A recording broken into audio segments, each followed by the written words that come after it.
Hello friend, welcome back to my YouTube channel. आज के इस वीडियो में हम सोशल साइंस क्लास 10 का सब्जेक्टिव क्वेश्चन कवर करेंगे। इससे पहले हम एक सेट करवा दें, ये सेट नंबर 2 है। अगर आप नहीं देखे सेट नंबर 1 तो जाके देख लीजिए, मेरे चैनल पे अपलोड है। देखिए क्या कर रहा है।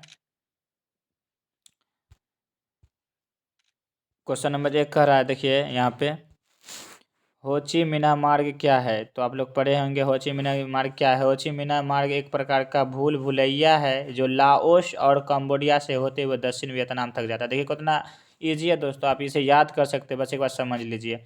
उसके बाद क्वेश्चन नंबर 2 है चंपारण सत्याग्रह का संक्षिप्त विवरण दे। आपसे ये 5 नंबर में भी आ सकता है। तो चंपारण सत्याग्रह आंदोलन नील उत्पादक किसानों से संबंधित है। पूछ सकता नील उत्पादक किसान से संबंधित कौन सा आंदोलन है, तो चंपारण सत्याग्रह। अंग्रेज किसान गरीब किसान को जबरदस्ती नील की खेती करवाते थे। दूसरी ओर बागान मालिक यानी जो खाद वाद बेचते थे वो बागान मालिक कहलाते हैं। बागान मालिक ने लगान में काफ़ी वृद्धि कर दिया था, जिससे किसान काफ़ी परेशान थे। अतः गांधी जी ने 1917, याद रख लीजिएगा, 1917 ईस्वी में चंपारण सत्याग्रह आंदोलन की शुरुआत की, जिसे ब्रिटिश सरकार को झुकना पड़ा, यानी अंग्रेजी सरकार को झुकना पड़ा, और ये आंदोलन सफल हुआ था। उसके बाद क्वेश्चन ये भी याद रख लीजिएगा, चिपको आंदोलन आपके एग्जाम में पक्का रहेगा। क्वेश्चन कह रहा है चिपको आंदोलन क्या है। तो चिपको आंदोलन लोग पढ़े होंगे।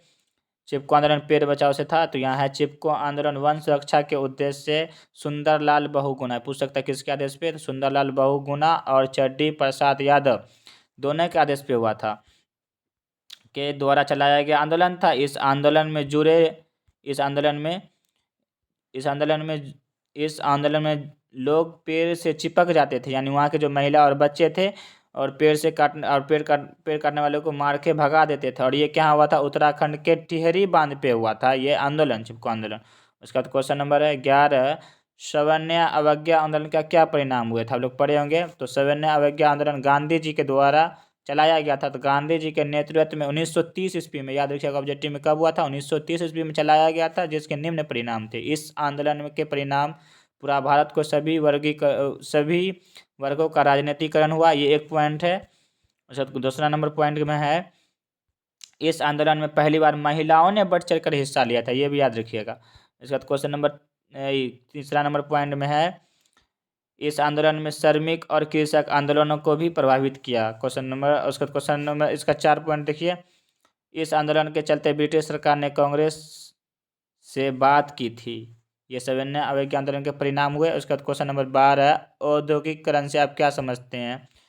तो मशीन के आविष्कार, जब वस्तु का उत्पादन बड़े पैमाने पर होने लगा तो उसे औद्योगिकरण कहते हैं। यानी उसका क्वेश्चन नंबर 13 कह रहा है रूस की क्रांति ने पूरे विश्व को प्रभावित किया, किन्हीं 2 उदाहरण से स्पष्ट करें। तो इसका उदाहरण पूछ रहा है, तो यहाँ लिखेंगे 2 उदाहरण निम्नलिखित है।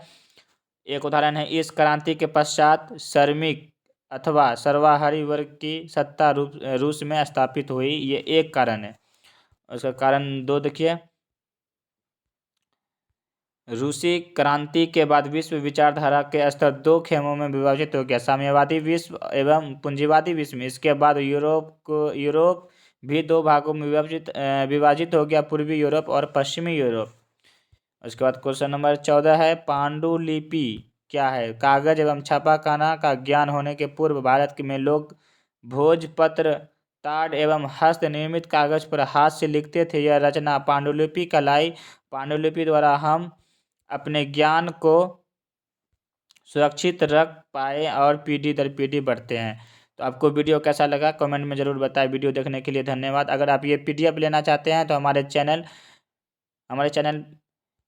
आसिफ स्टडी सेंटर पर जाके जुड़ जाए, और ये आपको PDF वहाँ मिल जाएगा साथ में, और ऑब्जेक्टिव जो कराया जा रहा है उसका आंसर के भी मिल जाएगा।